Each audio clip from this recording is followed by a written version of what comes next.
Bonjour à tous, je vous présente un roman de cette rentrée littéraire de janvier 2026 qui s'intitule Le dernier roi de Marettimo de Grégoire Doménac. C'est son troisième roman, c'est un auteur qui est bien connu de nos amis de la procure d'Annecy, que je salue au passage. On a dans ce roman une histoire d'amitié en fait. Un beau jour, Cesare va recevoir la visite d'un certain Maurizio, qui est le fils de Zino. Et il vient lui dire, voilà, ça fait 50 ans que tu n'as pas vu papa, il aimerait bien te revoir, vous étiez très amis à l'époque. Et donc, ils vont se retrouver sur une petite île de Sicile, sur un petit coin de Sicile. Et ils vont se raconter en fait leur vie. Donc, on va alterner entre la vie de Cesare et la vie de Zino. Et qui va traverser comme ça les époques, hein, en particulier les questions de la résistance. Et puis, il va y avoir des histoires d'amitié, mais aussi de trahison, de coups bas.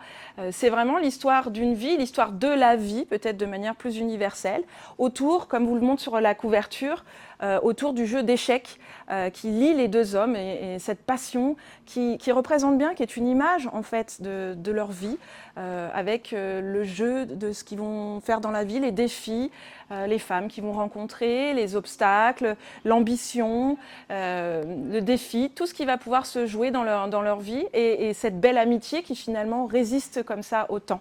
Une partie de l'histoire se passe à Lyon et du coup on redécouvre aussi la grande histoire dans cette petite histoire.